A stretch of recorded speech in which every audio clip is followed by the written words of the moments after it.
Chapter 86 Jewel Crown Pavilion. On the first floor of the shop, after Maximus had just entered the origin domain. "This should be all right," Edward said as he stroked his beard. "Is this enough, Grandpa Edward?" Max asked, imitating Edward and stroking his non-existent beard. "Don't disturb Grandpa. Didn't you say you'd be a good boy?" Liam said, taking care of the babies while their mothers were on the second floor. "Max is a very bad boy," Lila chimed in jokingly. "It's all right.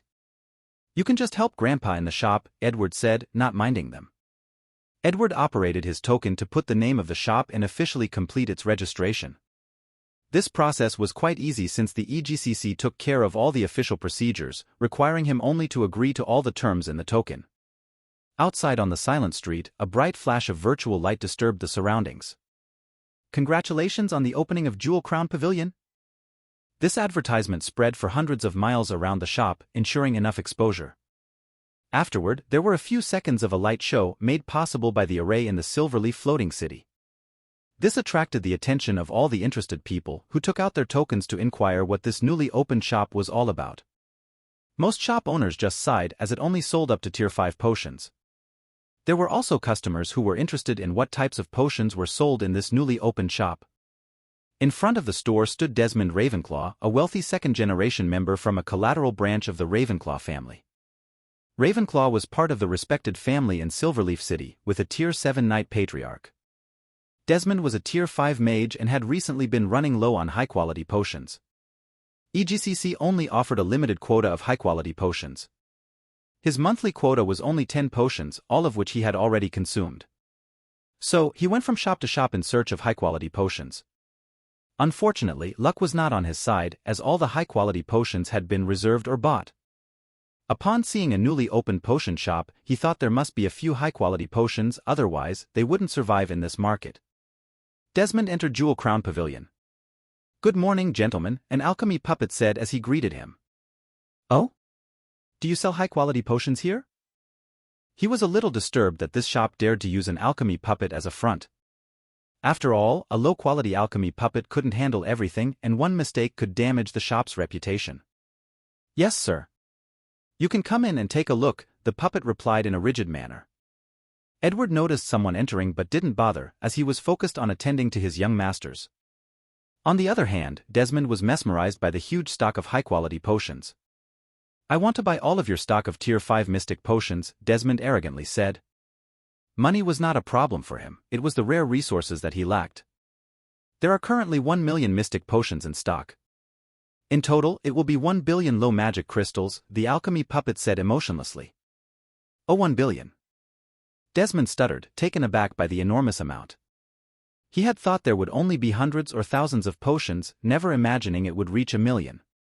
Sure, his family has properties worth hundreds of billions of magic crystals. However, as a collateral branch, he only received a few million allowances every year. After a bit of thought, he called for the shopkeeper. "Is the owner here?" he asked the alchemy puppet. "What do you need?" Edward replied upon hearing the question. "Oh, you're here." Desmond only just noticed Edward, as he had been immersed in the rare high-quality potions on the shelves. "This? Can I reserve all your high-quality mystic potions?" Desmond said, regaining his senses. "All 1 million potions?" the emotionless Edward asked, confirming if he was sure. "Yes, I need some time to gather such a large amount of money," Desmond said. "All right, you can have all of it after signing a contract," Edward said, not caring if someone bought all the potions. He continued to care for his host's children, paying no further attention to Desmond. "This is the contract, gentlemen," the alchemy puppet returned with the contract, interrupting Desmond's bewildered expression. "Well?" Desmond absent-mindedly signed in the center.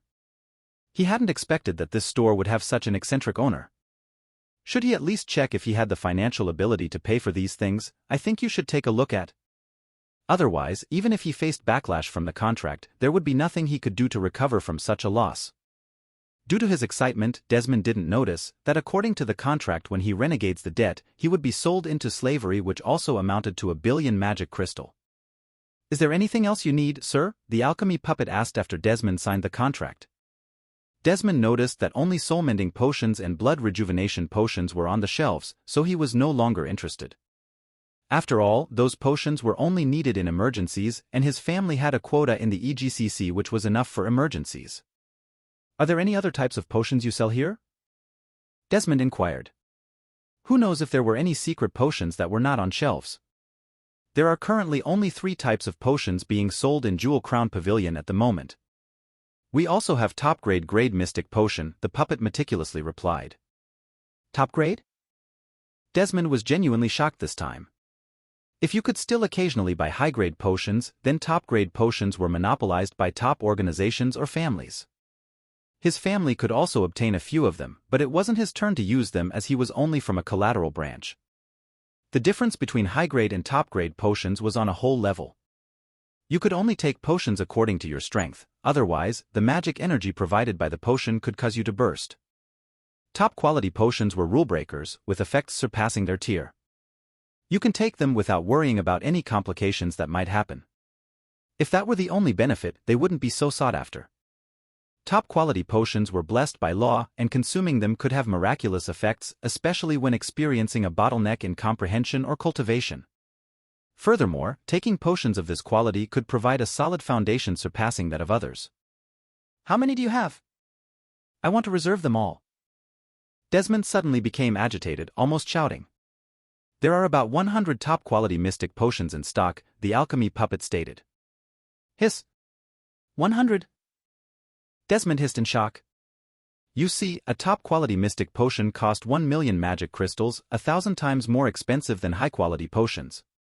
As for a Tier 6 Archmage potion, it only cost 100,000 magic crystals. The price difference reflects the preciousness and rarity of top-quality potions. As for the Myriad World Mall, it costed Maximus 100 million GP or 100,000 magic crystals. All in all, these 100 top-quality mystic potions cost him 10 billion GP, plus the 1 million mystic potions, which cost another 100 billion GP. It almost wiped out all of his past accumulation. There were also the 2 other potions, however, he didn't buy much, each costing only 10 billion GP per batch. If he didn't need money urgently because he would settle in the origin domain in a few weeks, he would not recklessly spend his GP so quickly. I want them all too, Desmond decisively declared. I'm sorry, sir. Your current debt is already at the maximum. Please pay before making any further reservations, the puppet said emotionlessly. Shopkeeper, can I talk to you for a second? Desmond asked, knowing that arguing with a low-tier puppet would be useless. What? Edward replied without even looking at him. Can I reserve all of your top-quality potions? Desmond pleaded with a hopeful expression. After all, top-quality potions were rare to come by. Although they were much cheaper than the million mystic potions he had just bought, no amount of them could compare to the value of top-quality potions. If it weren't for the strict pricing standards of the EGCC, the price of top-quality potions would skyrocket. And why should I? Edward finally looked at him and asked. The top-quality potions were merely a design in the store to attract customers. Otherwise, why would Maximus bother to sell top-quality potions? Selling top-quality potions in large quantities is too troublesome that he only dared to sell 100 of them. High-quality potions were enough for him to make a profit. Don't worry, shopkeeper. There's the Ravenclaw family behind me, so I will surely not default on my debt, Desmond said sincerely. Ravenclaw? Edward muttered to himself, unaware of what kind of family it is. Not enough data on the surroundings. Possible danger to the host and family. Initiate mission. Gathering information. A series of runic codes flashed inside Edward's body, almost causing it to shut down. Novelfire.nt. Fortunately, being a high-quality puppet, Edward returned to normal after a few seconds. No, you should pay your debt first. Chapter 87. Earn a billion in a day. In the Jewel Crown Pavilion. No, you should pay your debt first, Edward said without thinking. Ugh. Desmond didn't know what to say for a while. With no other choice, he could only call his family for money. Desmond thought he could monopolize this rare resource for himself, garnering a huge amount of contribution points in the family. Unfortunately, he was poor and without any other source of income. He could only give a part contribution points. He quickly typed all the information regarding the shop and the quality of the potion, requesting that someone be sent quickly. Donovan Ravenclaw, one of the family elders and a Tier 6 mage, was dispatched this time due to the news of the appearance of a top-quality potion. The mere 100 mystic potion was, of course, not what they were after, but the person behind it who created this top-quality potion. Either recruiting them to their family or monopolizing their supply of top-quality potion was his task. After 15 minutes, the autonomous vehicle stopped at a remote location in the outer city. "Is that brat sure that this place can produce top-quality potion?" Donovan murmured. With a bit of inquiry and doubt, he entered the Jewel Crown Pavilion. "Elder, you're here," Desmond said excitedly. Many curious people entered the shop a few minutes after he reserved the high-quality mystic potion. Fortunately, with only soul mending and blood rejuvenation in stock, the curious people were too lazy to ask if they had other types of potions. As a result, others didn't know that there was a top-quality potion that was not on the shelves. "Mind your manners," Donovan said coldly to Desmond. He then looked at Edward, who was obviously the shopkeeper. "I heard you have top-quality mystic potion here?" Donovan asked straightforwardly. Edward nodded. But inside, he was already brewing energy in case anything happened. "I want it," Donovan said calmly. Edward just waved for the alchemy puppet to take out the potion. "Here are 100 top-quality mystic potions. The total is 100 million magic crystals," the puppet said emotionlessly. Donovan was a bit dumbfounded by the turn of events. He thought that the other party would put some conditions making it hard to buy all the potion. "Are you the one who created the potion?" Donovan asked after he absent-mindedly paid with his token. "Yes," Edward nodded, still keeping his guard up. "How is your success rate with top-quality potions?" "I can provide 100 top-quality potions a month."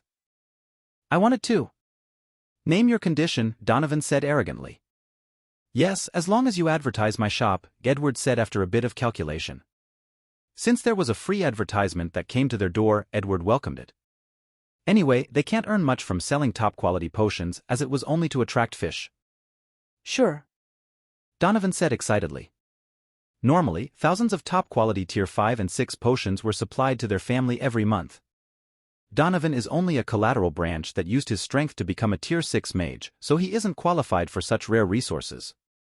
But with this additional 100 top-quality potions that came out of nowhere, it wouldn't be too much to take 10 potions for himself, right? Although Tier 5 Mystic Potion is useless for his cultivation, it can still consolidate his foundation. Would you like to join our family as a potioneering alchemist?" "You can name any conditions," Donovan solicited. "No, I don't want to join any organization for the time being," Edward said. "Is that so?" Donovan just sighed. "In that case, I would like to buy all stock of your potions as a gift for our future transactions," Donovan said flatteringly, his cold attitude gone. After all, the other party can produce top-quality potions, which means a bright future. Edward nodded and went back to taking care of his young masters. There are 30,000 soul mending and blood rejuvenation potions each, totaling 210 million magic crystals. The alchemy puppet, as if on cue, broke Donovan's stupor. Donovan could only smile wryly at the eccentricity of this shop owner. During this trip, Donovan paid 1.31 billion magic crystals, which almost broke their family's cash flow. After bidding farewell to the shop owner, he took Desmond and reported in detail what had happened to the family. "Grandpa, there are no more potions to sell." "What do we do?" Max asked, looking at the empty shop. "We didn't help at all." "You're a liar, Grandpa," Sam said, who was nearly 2 years old, imitating his outspoken older brother, Max. Edward didn't know what to do for a while. "Shut up, you two," Lily, the eldest sister, said. But we were only dashed. Before Max could finish speaking, Liam interrupted him. "I think you should take a look at." "Enough, Max. You're already so old, yet you're still playful." I'm sorry, Grandpa." Max immediately admitted his fault upon seeing that both his eldest brother and sister were against him. "I'm sorry, Grandpa," Sam also said, imitating his brother. "It's all right. Grandpa has nothing to do now that the shop is out of products to sell. How about we play outside?" Edward suggested. He could also take this time to investigate the surroundings since it would be the host's money farm. "Yay!" The little kid celebrated. "You should tell your mothers first," Edward said with a smile. On the second floor of Jewel Crown Pavilion, Maximus' wives were busy studying various knowledge related to their professions. Isabella, looking at them, didn't know what to do for a while. After all, she was an outsider. Erica noticed Isabella's discomfort and thought about the task assigned by her husband. She noticed that her husband was infatuated with Isabella's beauty but couldn't be straightforward with her. Her husband had mentioned something about it being hard to get or something that she didn't understand. Didn't their husband marry them like picking vegetables? Why the hesitation? Erica thought in puzzlement. Isabella, what do you think of our husband? Erica asked. This caught the attention of the other women in the room who were originally busy with their own things. Isabella was speechless. Do you have to ask such an embarrassing question? Isabella thought fiercely in her heart. He's all right, Isabella replied, pretending to be ignorant. Then why don't you marry him? Erica, without hesitation, promoted her husband. Isabella just blushed and didn't say anything. She also developed feelings for Maximus, especially during this time. Maximus was often flirtatious and ambiguous with her. If she didn't notice these hints, then she could just smash a brick on her head. But being at her age, she was self-conscious and sensitive about relationships between men and women. Seeing that Isabella didn't answer her question, Erica just regarded it as silent confirmation. Also, these are battle videos that my husband left for you. He said you were quite talented in the ways of battle, Erica said as she handed Isabella a photo stone that recorded the videos. Thank you. Isabella didn't say anything more and just accepted sincerely. Isabella also felt that she was quite talented in battling. In the Battle Coliseum previously, she ranked in the top 10 on the first day. If they hadn't left, she felt that she could have climbed even higher in the rankings.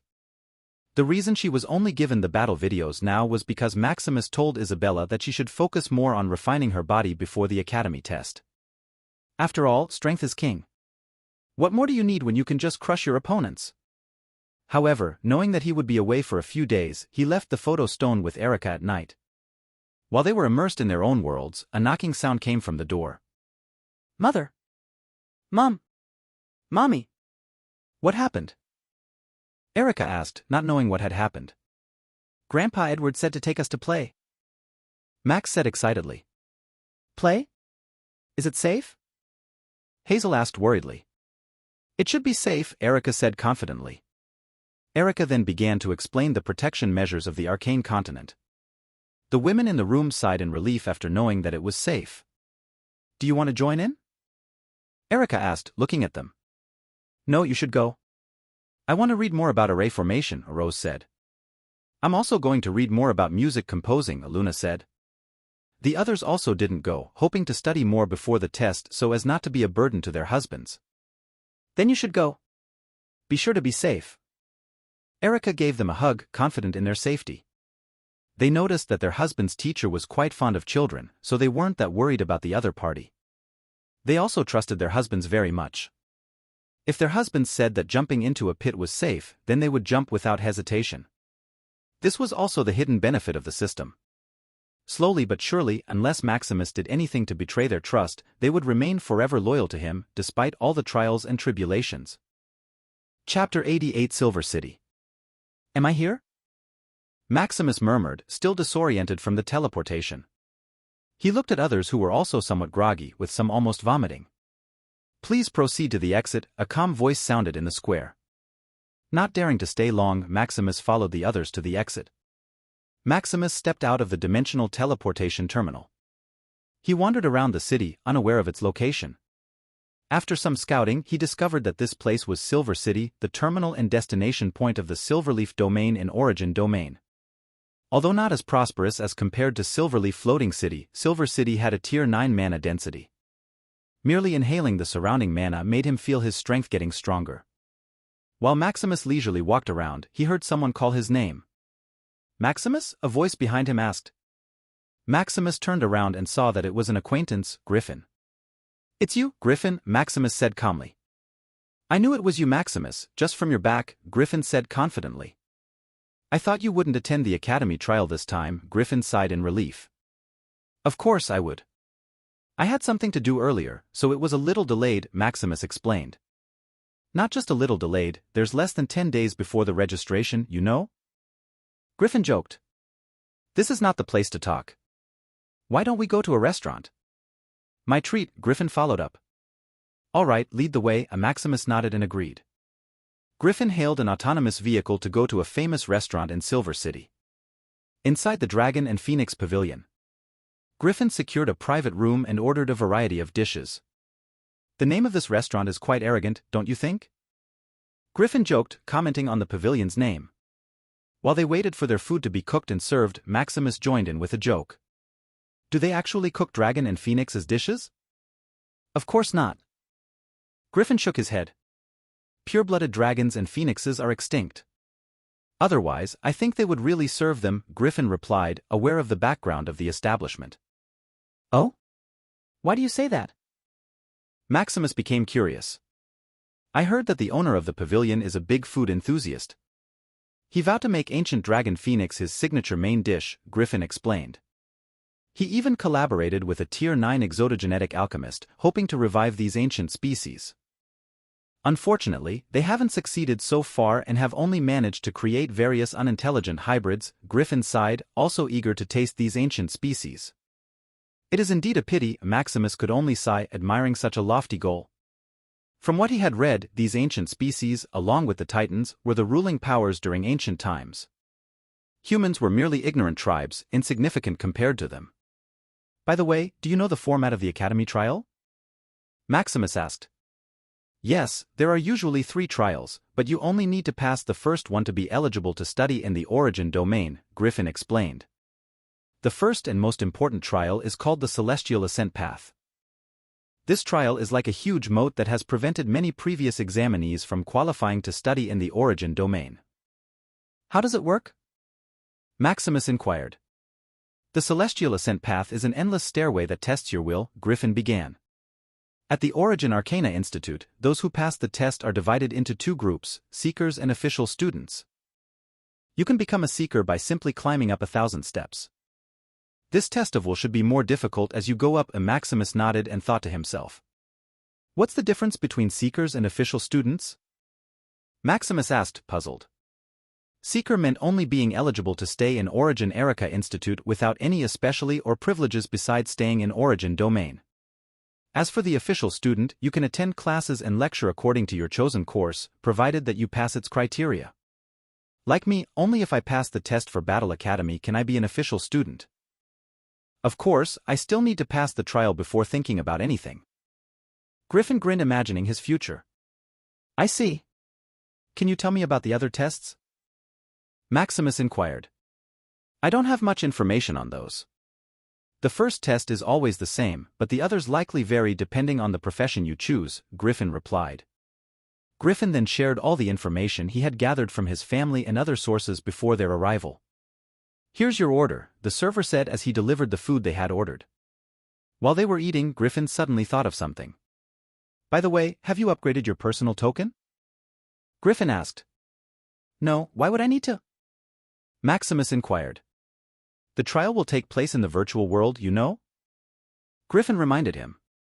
Tisk, it's indeed the richest domain, Maximus murmured in awe. I think you should take a look at. According to Griffin, every 10 years, trillions of people take the test in the origin domain.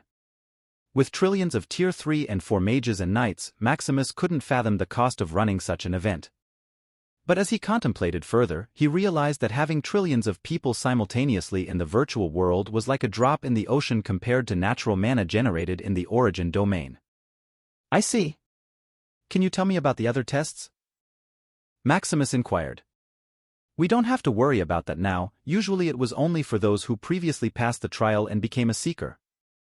After all, to pass the other test and become an official student, you need the corresponding knowledge and inheritance. Without enough accumulation or monstrous talent, we can only dream of passing it in one go. Griffin sighed. I can only say, good luck to us. Cheers. Maximus raised his glass and toasted. Cheers. Griffin replied, clinking glasses with him. After eating with Griffin, Maximus visited a branch store of EGCC. What do you need, sir? A steward approached him. I want to upgrade my personal token, Maximus said as he took out his token. Sure, the steward readily agreed and led him to another room. How much does it cost to upgrade the token? Maximus asked as he took a seat.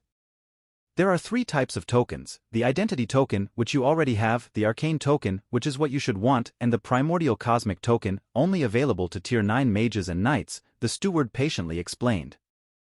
To upgrade from the identification token to the arcane token, you'll need 1,000,000 magic crystals, the steward said with a smile. Alright, how do I upgrade? Maximus asked as he readily paid. This is a jade crystal token. You simply need to fuse it with your personal token and it will automatically upgrade, the steward said, taking out a jade token similar to Maximus's own. Without further ado, when the two jade-like tokens were close together, they began to merge. Maximus Shadowcrest. Personal information. Bank account. Properties. Privileges. Options. Dimensional servers new. Origin Arcana Institute trial new. Examining his token, Maximus noticed two changes. First, he accessed the dimensional servers to understand their purpose. After a while, he learned that the dimensional servers allowed him to access token functions specific to each individual dimension, even enabling cross-dimensional communication. Satisfied with that, he opened the Origin Arcana Institute trial. Register. It appeared that only those taking the trial were eligible to view it. After a bit of registration and a brief process, he learned that only individuals under 100 years old and at least tier 3 strength were eligible to register. This reminded him of his wives. Fortunately, during their travels, he guided and trained them regardless of the cost, that they had already reached tier 3. 234 hours minus 23 minutes and minus 54 seconds, 53s. 367,123,123,643,543. After registering, there was another blank space, displaying a countdown to the trial and the number of people who had already registered. There are so many? Maximus exclaimed in shock. He had thought that when Griffin mentioned trillions of registered participants, it was only 2 or 3 trillion. But hundreds of trillions? It seemed like an enormous amount. After all, reaching tier 3 before the age of 100 required either legendary talent or significant resources to accumulate power. It's because you can retake the trials, the steward chimed in, noticing Maximus's silence. Retake the trials? I thought you could only take it once? Maximus asked. You can take it every trial until you're over 100 years old. This is also to give a chance to people with poor backgrounds to train their willpower. The steward explained the ins and outs of the matter. Apparently, the trials had 3 purposes. First is to select geniuses from various domains and continents. Even individuals from the divine and beast continents were also eligible if they wished. Second, to train these talented individuals. Although they may not be able to pass, being eligible to reach at least tier 3 before the age of 100 proves that they are worthy of training. Once again, it showcased the arcane continent's style of nurturing people from all over the world. Third was money. To be eligible for the trial, besides meeting the necessary criteria, a corresponding fee was required. For himself, it cost 100,000 magic crystals as a nascent mage. As for the fees for other tiers, he didn't know, but one thing was certain, it required a massive amount of magic crystals. After some further questioning with the steward, Maximus left and began planning to rent a place for his wives and children to settle before the trial. Chapter 89. Before the trial. 2 days later, in the Jewel Crown Pavilion. I'm home. Maximus yelled aside the shop. As if in response to the sound, the shop opened. Welcome home, host, the puppet Edward said, seeing that they were alone. Don't call me host, just call me Maximus. Who knows if someone was peeping on us? Maximus warned. Dad. His children came running down the stairs to greet him. I missed you, Maximus said as he hugged each of them. Although a day or two was not long, they were in an unfamiliar place after all. Are you good kids? Maximus teased. No, Max and Sam were very bad. Lila chattered about what the two did during these few days. While they were chattering, his wives upstairs also came down. How are you, dear? His wife Erica asked. I'm fine, Maximus smiled and reassured them. The whole trip was smooth. Besides Griffin, who gave him advice, there was also a sufficient amount of money that shortened his visit to the Origin domain. More than 1 billion magic crystals were transferred to him by Edwards as soon as he had the money. So he could immediately rent a decent place even in a rush time. It cost him 100 million magic crystals just to rent a place for a month. This was still with a discount because he was about to undergo a trial. Otherwise, if you go there just to train or visit, the sum you need is astronomical. Only rich people in Tier 7 or above individuals can afford a place and still live decently. When should we go to the origin domain? Erica asked. About tomorrow. There is only about a week before the trial, Maximus said as they went inside. After a night of preparation, they went to sleep and rested for tomorrow. On the third floor of the building. How is the shop going? Maximus asked as he sat across a table. Although they could talk and chat with the token across dimensions, it was better to talk in person to avoid leaving any traces. It's alright, but there are no products to sell at the shop. I also ordered a batch of potion materials in EGCC, Edward said. Good, I'll give you the potion later, but don't sell it all at once like last time, it's too eye-catching, Maximus said. Although earning 1 billion magic crystals in one day is exhilarating, the potential problems it left are also troublesome. How do we sell the potion? Edward asked. Just sell 10,000 mystic potions a day, and I will also give you an extra top-quality potion for display each day, Maximus said after thinking. Although it's rare for a person to produce 10,000 potions every day, it's not impossible. From what he had learned, there are many ways to mass-produce potions. For example, using an alchemy cauldron the size of a mountain, after brewing, you can transfer the finished potion to a vial or a bottle. The only problem with this is maintaining the quality. So, if he's not worried that it will be too eye-catching, he can sell at least 1 million potions a day with no sweat. As for the one top-quality potion, it's for people to remember the shop. After all, although high-quality potions are somewhat rare, you can still find them in other shops. That's good, Edward just nodded at Maximus' orders. After the night, his wives and children got ready and went to the dimensional teleportation terminal.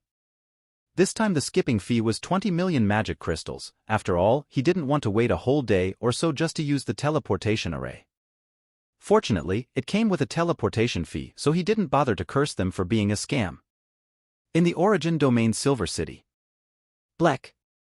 His kids and his wives nearly vomited due to the distortion during the teleportation. Follow me, Maximus urged, using his consciousness to guide them to the side. Here, drink these, Maximus gave each of them a potion for relief. Huh. After drinking, they finally felt like they could breathe again. It's too uncomfortable, Dad, O'Lily said as she hugged his arms. It's alright. You'll feel better after a while, Maximus comforted. Are you alright? Maximus then looked at his other children and wives. We're alright, Dad. We're fine, dear. Then let's go rest in the accommodation I rented. We can do other things later, Maximus said. In the small manor that Maximus rented. His wives and kids were already back to being lively and energetic, playing with their beast pets. What do we do now? Erica asked after they relaxed. We should upgrade your tokens and register for the trial, Maximus contemplated. Do we go now? Erica asked. No, I asked EGCC to deliver the materials needed for the token upgrade, Maximus said. He was too lazy to move around now. Since they came to the arcane continent, they were either traveling or on their way to travel.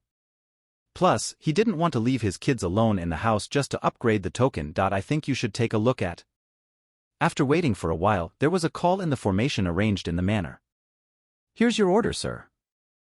Maximus manipulated the array and obtained the materials without letting the guy in. It's truly convenient to have things delivered, and as for the payment, it's automatically deducted from his bank account. 3 days later, in the training chamber where Maximus was training, a woman came in. Maximus, I'm here. It's you, Isabella. What do you want? Maximus opened his eyes and saw Isabella entering. I just want advice for my battle training, Isabella asked seductively. After a bit of persuasion, Isabella finally mustered the strength to make her feelings known to Maximus. However, she decided that only a man who could defeat her no matter the odds was worthy of her confession. Oh, then I will train with you a bit, Maximus said, not finding anything unusual. Maximus began to manipulate the room, simulating a battlefield scene using the formation in the room. Then let's start? Maximus asked as he got into position. Can you fight at a lower tier and without using spells? Isabella said after thinking. All right, this is fine. Maximus was stunned for a moment but agreed. If it were months ago when he still struggled at fighting, relying solely on his mastery of spells to win, it would be different. However, after his recent improvements and the help of the system, things changed. He discovered a battle aptitude that could be upgraded. As expected of the almost omnipotent system, it had everything one could think of. He upgraded his battle aptitude to divine rank, watched battle videos, and accelerated his learning using life points. Now, when it came to fighting, he could anticipate his opponent's moves like a grandmaster in chess, simply by watching their posture. "Come," Maximus teased as he waved his hand provocatively.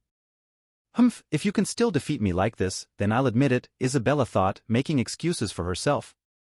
With Maximus' strength lowered to Tier 2 and not using spells, Isabella grew confident and lunged forward.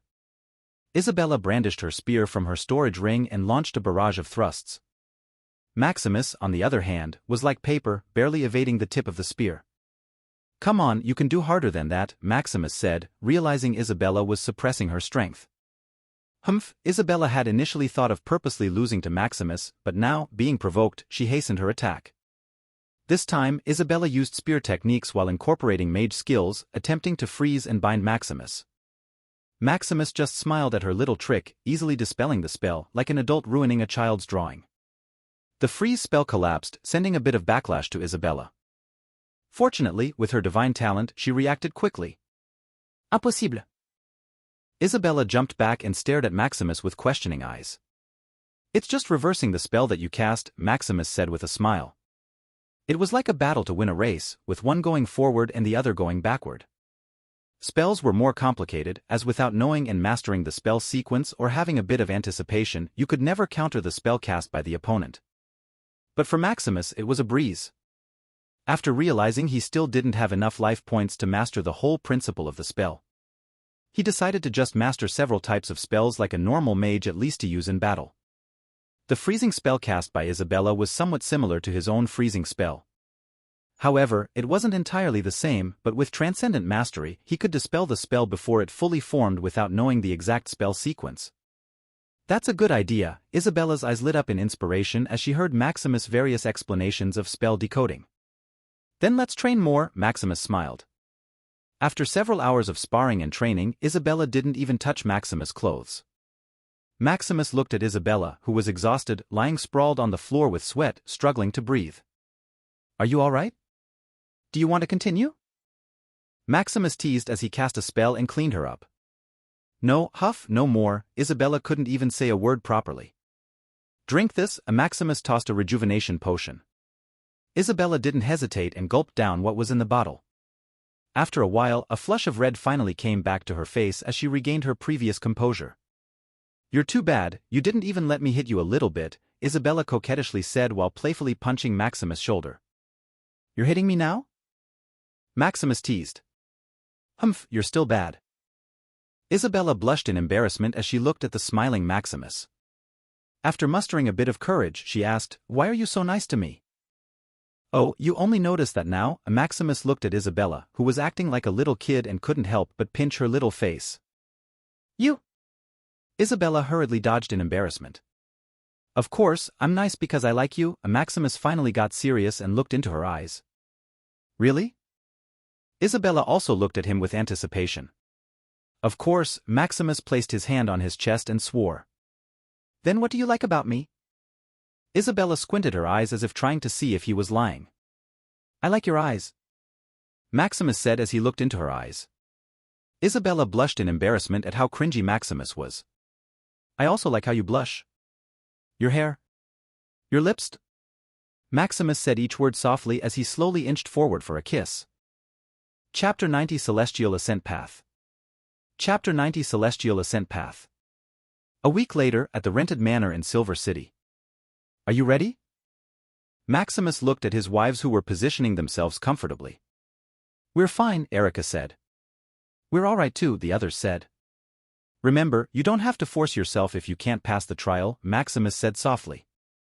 "Anyway, you can take the test again 10 years later." "You too, dear. We would rather come back to the Sunburnt Plateau than see you hurt," Erica said. "Yes, we still have our children. We don't need a prosperous life here, as long as we have you. That's all that matters," Hazel said. "Don't worry, for me passing this trial is a sure thing," Maximus gave them a confident smile.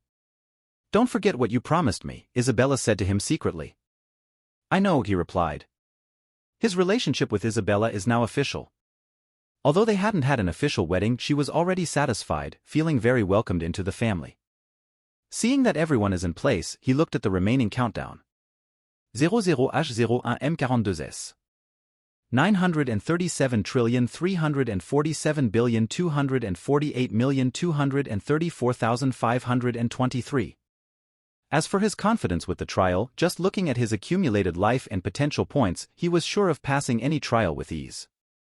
Life points, 631,330. Potential points, 5,270,288. In another room in the house. Where are Dad and Mothers? Liala asked as she didn't see the adults. They're going to start the trial for Origin Arcana Institute, Edward said, who came here a few days ago to take care of the kids. What's that? Lila asked. It's a school to teach adults, Edward simply said. Oh, can we also go there? No, you need to wait until you grow up, Edward said as he patted her head. Then can we watch them? Lila asked cutely. Yes, of course. Wait, let me set it up for you. Edward took out his token and paid EGCC for the viewing experience. Normally, you can't watch it, but as money fanatics, EGCC had ways to find loopholes. Plus, their connection to the Mage Alliance, Order of the Arcane, who set up this trial, made things easier. In the virtual world, Celestial Ascent Path. It looks grand, Maximus murmured as he looked around. The whole place has a main theme of white, adorned with giant statues that penetrate the clouds. In front is a giant stairway made for giants that you can't even fathom when it will end. There are so many people, Rose, one of his wives, said. Indeed, it's hard to imagine that there are almost a quadrillion of people here. Maximus couldn't help but nod. Although there is a sea of people here, it doesn't look crowded at all. Maximus, over here. A call came from behind. It's you, Griffin, Maximus said with a smile. So these are my sister-in-laws. Griffin smiled as he greeted Maximus's wives. You're not authentic at all, having so many beautiful wives and not introducing one to me, Griffin muttered to Maximus. No way, you don't have my charm, Maximus teased the muscular man. By the way, these are my senior brothers and sisters. They are here to retake the test, Griffin introduced the ones behind him. Oh, hello seniors, Maximus said politely. He noticed that they were either Tier 4 or Tier 5 based on their spiritual aura. They were manifested in this virtual world using spiritual consciousness, so it's easy to tell their strengths. Hello, I heard Griffin talk about you a lot, one of Griffin's senior brothers said. By the way, I'm Fawn. You can ask me about the trial if you have any questions, Fawn said with a smile. Thank you, senior. I heard from Griffin that Celestial Ascent Path is a test of will, but how exactly is it tested? Maximus asked. The Celestial Ascent Path tests how tough your soul is. I'm sure you've heard of mana amplitude, Fawn confirmed. Yes, it's the manifestation of your accumulated knowledge that can multiply the power of your spells and skills regarding mana, Maximus answered. That's right. If mana amplitude can multiply your power, then toughness of will can multiply the defense of your spirit, Fawn said. Unfortunately, although there are training manuals regarding the cultivation of soul toughness, it's very slow and difficult to start. I think you should take a look at. However, the Celestial Ascent Path is made for just that. Besides testing how tough your soul is, it can also help you temper it. This is where the two methods of clearing the trial come in. Two methods? Maximus asked. Yes, there are two methods to clear the trial. The first is time. You can slowly hone your soul toughness with the help of the Celestial Ascent Path. But this is not advisable as the trial only lasts for a month. Only a seeker can use this method to temper their soul hoping to pass official student assessment, which is 100,000 steps. This got Maximus's eyes lit up. What's time? Isn't it his system specialty? With the amount of life points he has, he can bulldoze through this kind of trial. What about the second one? Although he was sure he could pass using his system, he was still worried for his wives. For him, life points are a versatile form of time energy that he can use arbitrarily. But for others, the use of life points is limited. He can only use it to extend their life or consume it violently without any benefits. The second method is the main way of passing the trial, Fawn explained. You need to accept the illusion trial of each stair step. After passing it, your soul will be blessed, making it tougher. Otherwise, if you fail, the blessing will turn into a curse eroding your soul. It's fine if it's just the early stage, as you can still recover from the loss without much damage. However, the further you go, the more damage of the failure will be. Thank you, Senior, for your advice, Maximus said sincerely. It's all right, Fawn waved his hand. Make sure not to force yourselves, Maximus turned to his wives and said. It's all right, dear, we know our limits, they reassured him. Seeing that they listened to him, he heaved a sigh of relief. Although he could perfectly heal their souls even if they were damaged, he could do nothing if they lost their lives. While they were talking to themselves, the white theme of the virtual world suddenly darkened. It's the Dean, Fawn murmured. Dean of what? Maximus, who was beside him, asked. It's the Origin Arcana Dean, a Tier 9 primordial mage, Fawn said solemnly. Oh? How can a Tier 9 mage have time for this little trial? Maximus asked, puzzled. I heard that the Dean has countless clones in Origin Arcana, from inconspicuous mortals to dominating mages and knights. This also forces the students to curb their arrogance. After all, who knows if the one you bullied now is one of the Dean's clones? Fawn thought in horror. Who knows if Maximus is also one of his clones and the other girls too? After all, the beauty of that quality is very rare, yet there were 8 of them bundled together. If it were not for the ongoing trial, he would like to break the wall and get himself 1 or 2 of Maximus' companions. As for being a friend of Griffin, he just sneered at it. He only accommodated Maximus for the sake of getting the admiration of these beauties. But now, seeing the Dean and remembering the rumors, his arrogance and complacency are gone. Thankfully, he didn't do anything rude as of now and still showed his gentlemanly side. In the sky of the virtual world. The students this time are not bad, Pavilion Blackthorn, the so-called Dean, murmured as he looked at the people below. Although he can't know their exact aptitude, being a peak primordial mage, nothing can hide from his eyes. Tisk, is that the son of Little Nolan? Pavilion said to himself as he noticed someone with a rank 9 primordial potential. The Little Nolan he mentioned is a Tier 9 cosmic knight. As for why he calls him Little, with his peak strength and 99.99999% comprehension of the darkness law, there are only a few who can match him. It's another beautiful seedling for this world, Pavilion murmured with a glint in his eyes. This gives him hope for the path of this world. If it were not for this damn world, Pavilion sighed. Pavilion could only sigh at the weakness of this world. When he reached this state countless epochs ago, coupled with a few others, they noticed that they could no longer advance. This is the limit of this world. This nearly gave them despair. Although they are immortal, without further paths in front of them, they will be assimilated with the world sooner or later.